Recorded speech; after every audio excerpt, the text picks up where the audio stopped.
Bismillahirrahmanirrahim. Qala mu'alif qadasallahu sirrah.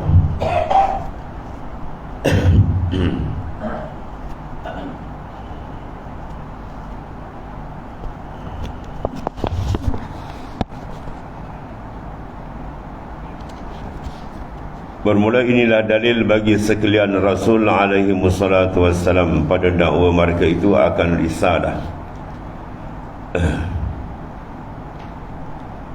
Dulu dia kata amma burhan wujubil sidqihim alaihi wassalatu wassalam fali annahum law lam yasduku la lazimal kazib fi khabarihi ta'ala li tasdiqihi ta'ala bil mu'jizatil an-nazilah manzilati qawli ta'ala sarqa 'abdi fi kulli ma yuballighu anni. Itu dalil yang sebutkan dulu. Itulah penghujung di sini ialah dia kata ada pun dalil wajib siddiq alaihi wassalatu wassalam, segala Rasul alaihi wassalam, kalau sekiranya mereka tidak siddiq maka la lazimal kazib, lawannya mesti dusta pada khabar dia. Sebab Allah Ta'ala telah mentasdikkan Nabi dengan mukjizat yang menepati manzilati qaulihi ta'ala sadaqa 'abdi fi kulli ma yuballighu anni. Telah benarlah hamba-Ku pada seluruh barang yang disampaikan. Dalil itulah mukjizat yang diberikan kepada Rasul-Rasul alaihi wassalatu wassalam. Itu penghujung dalam sifat yang dibahas. Kemudian sambungan di sini bermula, inilah dalil bagi sekalian Rasul alaihi wassalatu wassalam, sama daripada Nabi Adam alaihi salam sampai kepada Nabi besar kita Muhammad sallallahu alaihi wasallam. Iaitulah pada dakwah mana pengakuan mereka akan risalah, mana kerasulan bagi pesuruh daripada Tuhan mereka itu, yang daripada Allah Subhanahu wa taala. Dan pada barang yang menyampaikan mereka akan dia, kemudian daripada risalah kepada makhluk,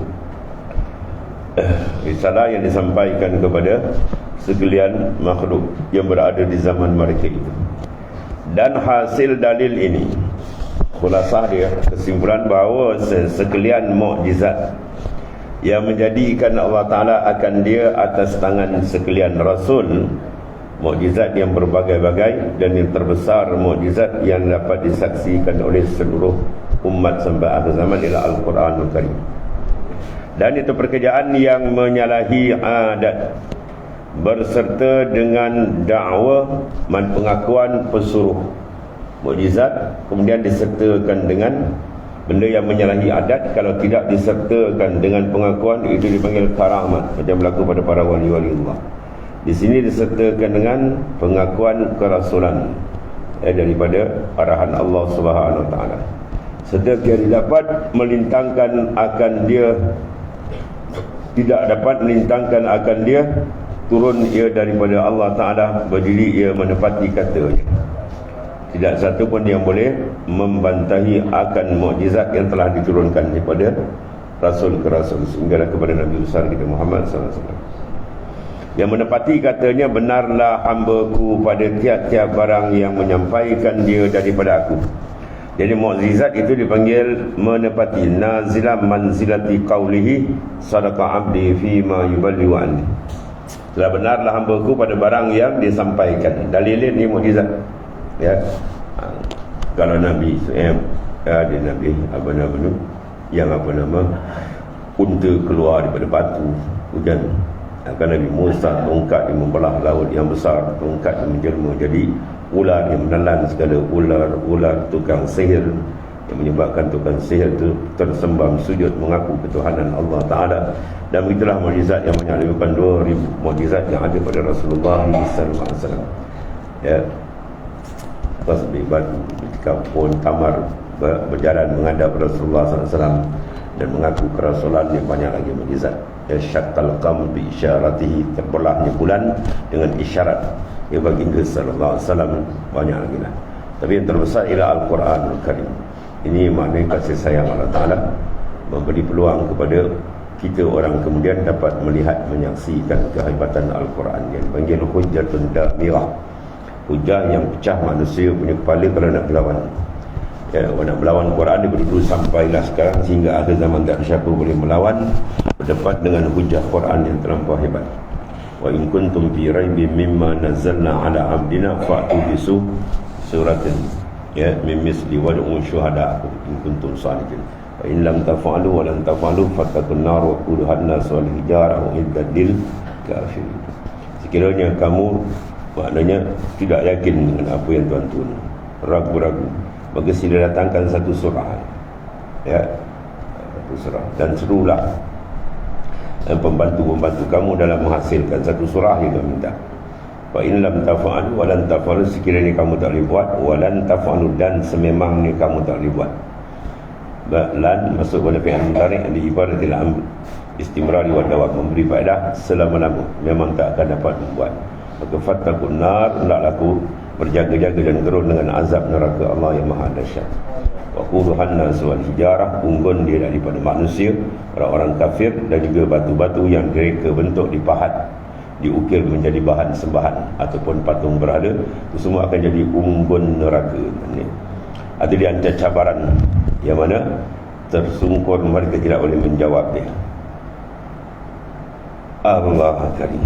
Itu mukjizat Al-Quran yang sangat dahsyat. Sebenarnya Abdullah bin Salam, jadi dua Abdullah bin Ubay itu bapa munafik kan. Ni Abdullah bin Salam seorang pakar bahasa. Bila dia tengok ada Quran, dia terus amantu billah, dia beriman. Ya, dia tengok ini bukan kalam manusia. Ya, kalam yang tinggi, balalah dia sangat tinggi. Maksud dan maknanya yang terlampau dalam.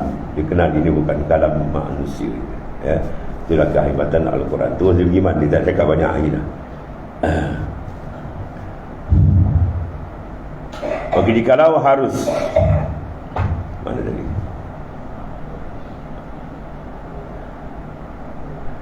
Menepati akan firman-Nya, itulah benarlah hamba-Ku pada tiap-tiap barang yang menyampaikan dia daripada-Ku. Maka jikalau harus dusta, bermakna kalau dusta itu boleh berlaku pada sekalian rasul, saya harus pula dusta pada hak Allah Ta'ala. Jadi dia akan pergi ke arah tu, ya, dia makan ke atas dan ke bawah. Mana kalau sekiranya rasul itu dusta, bermakna menunjukkan lemahnya Tuhan, sedangkan lemah Tuhan itu mustahil. Mana melantik seorang rasul yang sifat dia tak elok, mana pendusta. Itu maknanya. Jadi membawa kepada terjejas makna ketuhanan. Kalau terjejas makna ketuhanan, bermakna alam ni takkan ada, kan? Ya, dia akan berangkai-rangkai takluk. Ya, rangkaian susulan dalil tu. Kalau sekiranya rasul dusta je, boleh membawa kepada sekalian makhluk tak ada. Apa maksud dia? Sekiranya rasul tu dusta, bermakna membawa kepada terjejas sifat ketuhanan Allah Ta'ala, sifat kesempurnaan. Bermakna di sini terjejas sifat ilmu, bermakna seolah-olah Allah Ta'ala tidak erti memilih. Ya, tak erti memilih orang yang menjadi wakil besar. Ini bukan wakil rakyat, bukan menteri. Wakil Tuhan, membawa wahyu dari Allah Ta'ala. Jadi kalau Tuhan nanti orang macam kata pendusta, habis membawa cacat kepada ketuhanan. Kalau cacat ketuhanan, bermakna luput makna ketuhanan, tidak ada Tuhan, maka tidak ada makhluk. Ya, tak ada siapa boleh menjadikan, mana mengeluarkan min haizil adam ila wujud, melainkan zat yang tasif bil uluhiyah. Mesti dia bersifat dengan ketuhanan. Dan setengah daripada makna ketuhanan ialah bersifat dengan segala kesempurnaan. Maka kalau kazib, dusta tadi membawa terjejas sifat ilmu, ya, seolah-olah Tuhan tak dilantik amanah itu. Maka kalau terjejas itu batal makna ketuhanan, batal segala wujudan makhluk. Maksudnya kalau kita pusing, wujudan makhluk mensabitkan ilmu Tuhan yang setengah daripada sifat kesempurnaan ketuhanan dia. Maka itu wajib, ya, maknanya Allah Ta'ala yang maha kuasa, dia bersifat dengan maha pengetahui, memilih rasul orang yang bukan bersifat dengan dusta. Ada maksudnya, ya. Satu, itu pihak atas, pihak ketuhanan. Kalau pihak kita pula, kalau rasul itu dusta, maka kita pun kena dusta jugalah. Sebab disuruh kita ikut, wa ma atakumur rasul fakhuzu, apa yang rasul datangkan hendaklah kamu ikut. Maka kalau rasul dusta, kita pun kena dusta ke? Sebab apa? Kita kena ikut rasul. Itu tak munasabah, tak masuk akal. Ya, itu maksudnya. Jadi walazil dia mustahil kazib. Ya, al-kazib li rasul yastahil. Mana pendustaan rasul berdusta itu bohong, itu makna mustahil. Maka rasul bersifat dengan sebaliknya, iaitulah bersifat dengan al-amanah, bersifat dengan as-siddiq, amanah, tabligh wal fata'ah.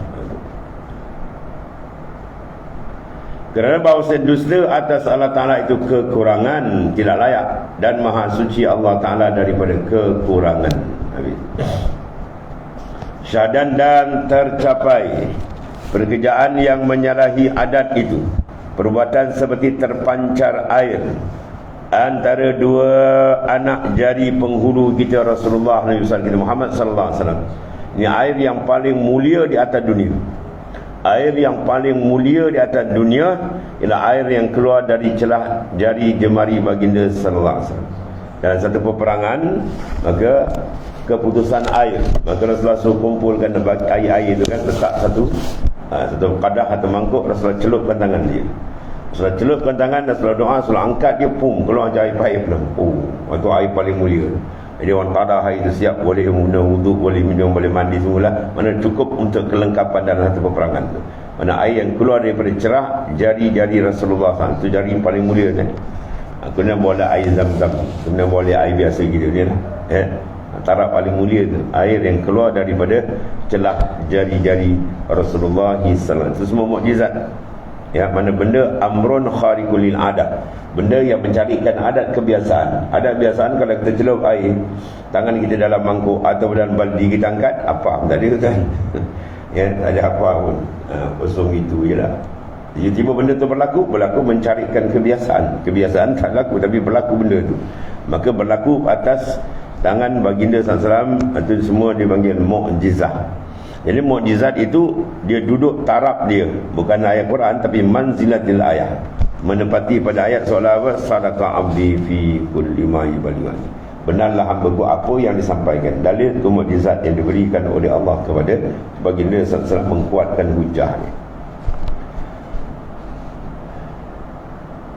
Dan tercapai pula ketiadaan perbuatan seperti ada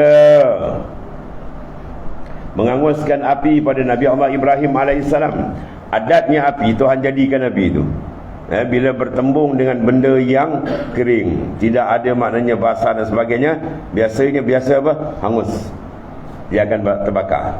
Tapi kenakan Nabi Ibrahim AS tak terbakar. Itu benda mencari adat. Adatnya api ini sifat dia tak jadikan terbakar. Tapi kena Nabi Ibrahim, api pula bukan kecil. Ya, satu masa yang begitu lama mereka mengunggun api itu untuk membakar Nabi Ibrahim AS, sehingga mereka tak boleh nak dekat dengan api. Terpaksa pakai manjanik, ini macam lastik kan, dia letak Nabi Ibrahim pergi, dia berjauh, dia lepas pergi. Maka Allah Ta'ala tunjukkan kuasa besar dia. Nabi Ibrahim tak jatuh tepi-tepi tak, tengah-tengah api betul. Ya, kalau tepi ni buat elak, patut tak terbakar, duduk tepi je kan. Ini letak tengah-tengah, sap dia jatuh tengah. Allah Ta'ala pun arah kepada api, ya narkuni bardan wa salaman ala Ibrahim. Ya nar, wahai api, kuni bardan, jadilah kamu sejuk. Tapi sejuk tu wasalaman. Sebab ulama tafsir kata, kalau Allah Ta'ala tak kaitkan dengan lafaz salaman, nasai Nabi Ibrahim mati kesejukan dalam api. Itu mana hebat. Sejuk tapi sejuk yang sejahtera, ya. Mungkin lebih hebat dari aircon kita rasa. Sedap. Dalam api yang semarak itu rasa sejuk yang bersifat dengan ketentraman yang sangat hebat. Selain bulu goma Nabi Ibrahim pun tak terbakar. Itu maknanya apa? Kehebatan Allah Subhanahu Wa Taala. Ya. Lalu ketika itu datang Jibril alaihissalam.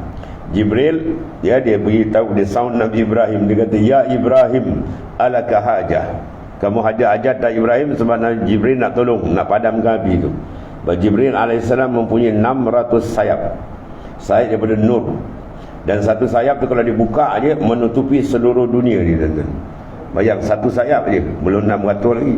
Kalau dibuka setakat api Namrud tu dia tiup je, kalau ada tu habis padam dengan Namrud mampus tu. Ya, tu. Bila Nabi Ibrahim di offer oleh Jibril AS, apa jawab Nabi Ibrahim? Ya, dia kata, fa amma ila Allah fa bala wa amma ilaika fala. Pada Allah aku ada hajat, tapi pada engkau wahai Jibril aku tak ada hajat. Masya-Allah, hebat dia. Itu mana ketauhidan Nabi Ibrahim yang sangat dahsyat. Dia menunggalkan harapan dia hanya kepada Allah yang bersifat ketuhanan yang sebenarnya. Dia tak sangkut pada, kalau kita kena silakanlah, bukan. Dia minta tolong terus. Nabi Ibrahim tak, dia tak berhajat kepada Jibril alaihissalam. Habis. Bila dijawab begitu, maka kata Jibril, sal. Maknanya jawapan dia betul atau tepat. Mintalah, mohon betul. Ya. Maka raun kedua dijawab lagi hebat. Bila Jibril kata sal, minta, maka kata Nabi Ibrahim, ilmuhu bihali yakfi min suali. Tuhan dah tahu aku dalam api, dia yang hantar. Tak payah aku minta, kan dia tak tahu. Ada lagi handal itu makam taslim. Kalau dalam pengajian ilmu tasawuf dia panggil makam taslim. Dia serah pula terus kepada Ta'ala. Ya, satu ketiga pula dia berdoa dengan panjang lebar, iaitu di makam Ubudiyah. Ketika dia di Hijr Ismail, dia berdoa supaya bumi Mekah berkat dan sebagainya. Dia ada dua kedudukan, ada kala dia duduk taslim, ada kala dia duduk dalam Ubudiyah. Itu istilah dia. Jadi api itu asal-asal dicucur terbakar. Tiba Nabi Ibrahim tak jadi. Itu panggil menyalahi adat. Adat biasa terbakar, dia tak terbakar. Berjatuh pada para Rasul alaihi wasallam. Tekala ditenunya ditunjukkan oleh Namrud, diunggunkan, ditenunya mana diunggunkan oleh Namrud. Ya. Alaihi la'natullah, atanya laknat Allah Subhanahu wa taala. Begitu dahsyat Namrud. Maka dia mati dengan apa kan? Namrud mati dengan nyamuk je. Hebat-hebat dia rasa dia raja sampai paksa rakyat sujud ke dia. Namrud, Fir'aun, semua raja yang memaksa rakyat sujud sembah dia. Akhirnya dia mampus dengan apa? Seekor nyamuk je. Pusing kepala dia. Fir'aun pula yang mengaku Tuhan pun, Tuhan benam dan laut, ambil mampu terkapung. Habis semua sekali. Nabi ketuk je tongkat, pam, terbelah laut. Tongkat yang kecil, adat boleh kita pukul kat sungai pun tak terbelah. Ini laut terbelah, 12 lorong, dia ada 12 kabilah, berkuat habis air tu. Ya. Kemudian dia pun turun, Nabi Musa turun selamat. Bila kuda Fir'aun tu nak turun, dia tak wani kan. Ya, sebab laut kan. Maka Ta'ala datangkan kuda betina di tengah tu. Kuda betina terkejut tu boleh. Dia terkejut Nabi tu kan, dia katuk, habis tergapun, tenggelam, mati jadi bangkai, wala'ayazubillah. Itulah makna kehebatan Allah Ta'ala, atau tunjukkan kuasa besar dia. Sebatang tongkat kecil boleh pelah lautan yang begitu besar. Itu semua mana mu'jiz, benda yang melemahkan hujah orang-orang kafir yang berdepan dengan utusan-utusan Allah yang mulia. Kemudian kata setengah ulama, jikalau tiada mengiringi Allah Ta'ala dengan katanya wassalaman ala Ibrahim, ya, kuni bardan wassalama ala Ibrahim, mana jadilah api itu sejuk, dah sejuk yang sejahtera, ya. Atas Nabi Ibrahim, saya mati Nabi Allah Ibrahim dalam api itu dengan kesejukan pula terbalik. Bukan mati sejuk dalam peti air, mati sejuk dalam unggunan api. Kalau Tuhan kata kuni bardan saja, jadi engkau sejuk saja, mati Nabi Ibrahim sejuk. Tapi kalau kaitkan wassalama ala Ibrahim, lepas tu kalau kita demam boleh guna ayat ni. Yang demam panas kan, tu ambil air batu seketul, bacakan ayat ya nakuni bardan wa salaman ala Ibrahim, bacalah sekali, 3 kali ke. Dia ambil tafaul berkat, ya, daripada ayat Quran. Kemudian sapu daripada kaki tu. Dia kalau mandi daripada bawah, dia mandi daripada atas. Ya, sunah dia mandi daripada bawah. Ambil batu tu, kita air sejuk tu kita gosok daripada kaki bawah naik ke atas. Sebab atas ni ruang-ruang udara, dia akan keluar kepanasan. Ya, ini kita simbah pada atas, dia blok dulu kan. Dan panas badan bayar nak keluar. Cara dia tu, ya ulama buat gitu kan. Daripada bawah naik ke atas, barulah air uap panas tu keluar pada badan. Dengan kita mengambil berkat firman Allah Ta'ala, ya nakuni bardan wa salaman ala Ibrahim. Iaitu seperti firman, ya nar kuni bardan wa salaman ala Ibrahim. Artinya, hai api, jadilah dirimu sejuk. Arahan Tuhan dia sejuk turun, dan api sifat dia bertukar. Dan pula sejahtera atas Nabi Allah Ibrahim alaihi salam. Itu dia kata mukjizat yang berlaku di atas tangan Rasul, menepati firman dia ialah sadaqah abdi fi kulli ma yuwan. Kalau benarlah hamba-Ku pada barang yang disampaikan. Dalil mana tu? Mukjizat menunjukkan, ya.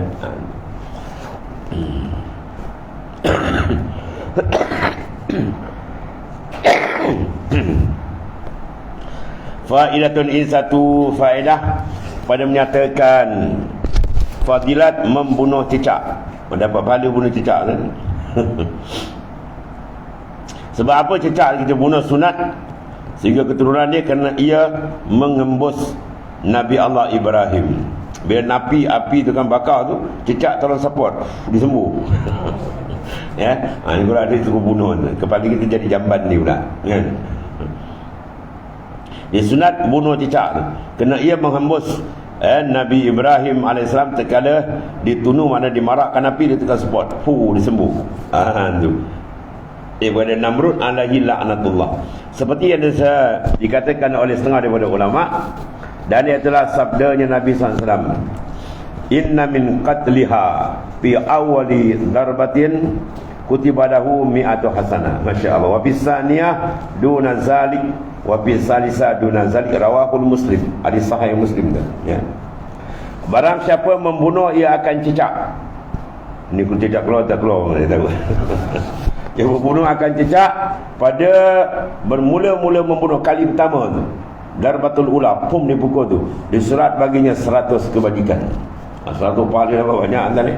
Dan daripada membunuh yang kedua kurang sikit, dan pada yang ketiga kurang sikit lagi. Meriwayatkan dia oleh Imam Muslim radhiyallahu anhu dalam sahih dia. Itu di antara apa?